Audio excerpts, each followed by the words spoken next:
Oke, selamat siang kelas 11 IPA.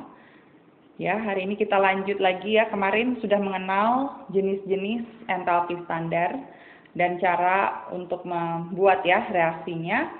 Nah, sekarang kita lihat bagaimana cara menentu delta H suatu reaksi dengan berbagai macam metode. Yang pertama melalui eksperimen, itu dengan menggunakan alat yang kita ukur, alat yang kita sebut sebagai kalorimeter. Jadi kalorimeter itu ya dalam kalorimeter zat yang akan direaksikan dimasukkan di dalam suatu tempat reaksi. Nanti kalori yang dibebas atau yang terserap itu akan terlihat dari air ya, dan suhu yang naik itu berapa. Jadi nanti diukurnya dari kenaikan suhu si air tersebut. Gitu. Nah, rumusnya ya kalor yang kita naik atau turun itu adalah ini. Q sama dengan M kali C kali delta T, di mana si M-nya itu harus dalam gram, ya nanti hasilnya dalam joule, terus kapasitas kalor air itu kebanyakan selalu 4,2 joule per gram per derajat Celcius, dan perubahan suhunya berapa? Tinggal kita cek, gitu ya. Nah, sekarang kita lihat dari contoh soal aja ya, biar lebih gampang. Nah, ini di dalam kalorimeter terdapat zat yang bereaksi secara endotherm. Endotherm berarti dia suhunya turun. Nah, ini benar ya, mengalami penurunan suhu 5 derajat. Tentukan kalor reaksi dari reaksi tersebut. Kita bisa lihat di sini masanya 1 kg air.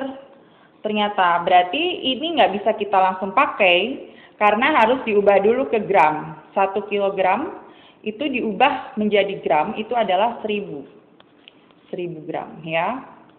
Kita tulis dulu, diganti ke 1000 gram. Nah, delta T-nya itu adalah 5 derajat Celcius, ya kan?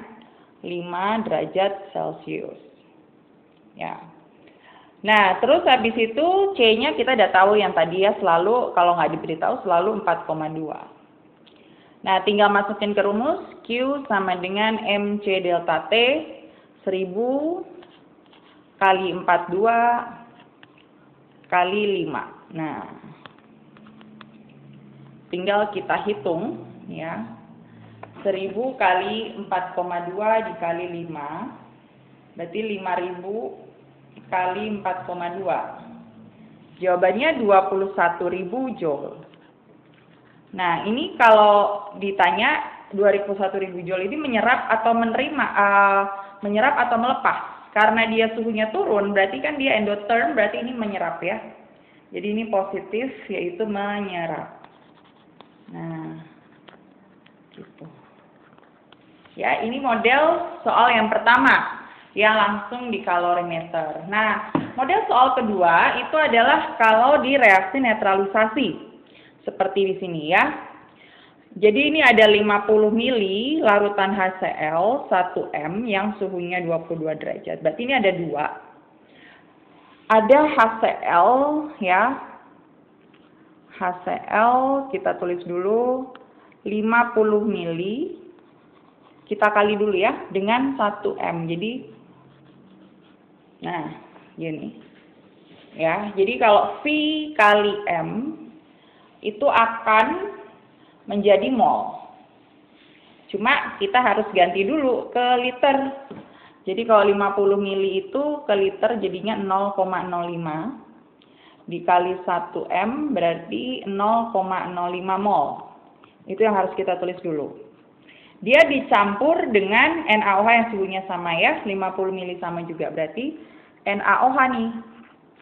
Yaitu 50 kali 1M juga.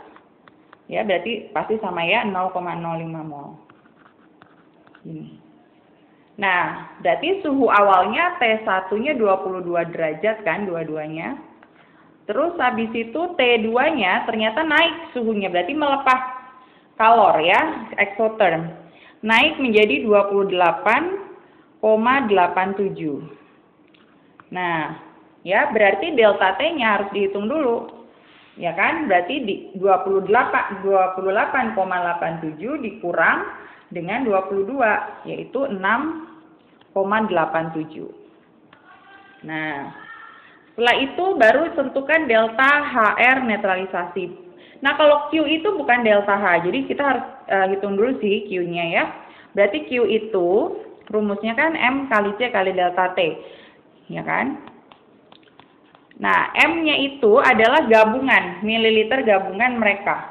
Dianggapnya 1 mili itu 1 gram, jadi 50 tambah 50 berarti 100. Ya, jadi itu dari 50 tambah 50 100. Dikali C-nya 4,2. Dikali dengan delta T-nya 6,87. Kita hitung 100 kali 4,2 terus dikali 6,87. Ternyata hasilnya 2885,4 Joule. Nah, tapi yang ditanya itu delta H netralisasi. Delta H itu rumusnya Q dibagi dengan mol. Ya kan? Tapi Q-nya diingat, karena ini suhunya turun, berarti Q-nya bukan positif, tapi negatif. Ya, jadi jangan lupa negatifnya. Jadi min 2885,4 dibagi mol. Nah, molnya pilih yang mana? Pilihnya sebenarnya yang paling kecil. Cuma ini kan sama ya, kebetulan sama, berarti kita bisa pilih yang mana aja. Angkanya pun sama, yaitu 0,05. Kita hitung. Ya, 2885,4 dibagi 0,05. 57.708 Joule, atau kalau diubah ke kilojoule per mol ya. Karena setiap mol, atau kalau diubah ke kilojoule jangan lupa minusnya, minus 57,708 kilojoule per mol. Oke, nah gitu ya. Ini adalah cara pertama, yaitu menggunakan kalorimeter. Nah, yang kedua adalah menentukan delta H berdasarkan kalau yang diketahui pada soal adalah data delta HF. Nah, ini dilihat ya, jadi cara menentukan perubahan entalpi standarnya adalah total dari delta HF hasil reaksi, artinya yang kanan, delta HF yang kanan, dikurang yang kiri. Nah, kanan dikurang kiri. Gitu rumusnya, total kanan dikurang total kiri. Nah, misalnya contoh soal di sini, tentukan delta H reaksi pembakaran C2H6. Berarti kamu harus bisa buat reaksi dulu pembakaran C2H6. Kemarin kan kita sudah bahas pembakaran kalau CXHY itu selalu ditambah O2 jadi CO2 plus H2O. Selalu gitu ya, kalau itu dicek lagi, baru kita setarakan koefisiennya. Ya, C-nya di kiri 2, di kanan 1, berarti kita kali 2. H-nya di kiri 6, di kanan 3, baru 2 kali 3, ya kan? Biar setara. O-nya 4, ya kan? 2 kali 2, 4, 3 kali 1, 3. 7, berarti di sini 7 itu kan ganjil, kita tulisnya aja 7/2, nggak apa-apa. Nah, baru kalau C2H6 itu ternyata dia min 84,7. Kalau CO2 itu min 393,5. Ya kan? Kalau H2O itu min 285,8. Terus O2 berapa? Kok nggak ada? Jadi kalau O2 itu ya, berdasarkan tabel ini, H2, O2, N2C, Fe, dan silikon itu nilainya 0, delta HF-nya. Karena sudah dianggap ada di alam secara bebas. Berarti ini ditambah 0. Yang ini ya. Bukan ditambah sih. Tapi nilainya 0.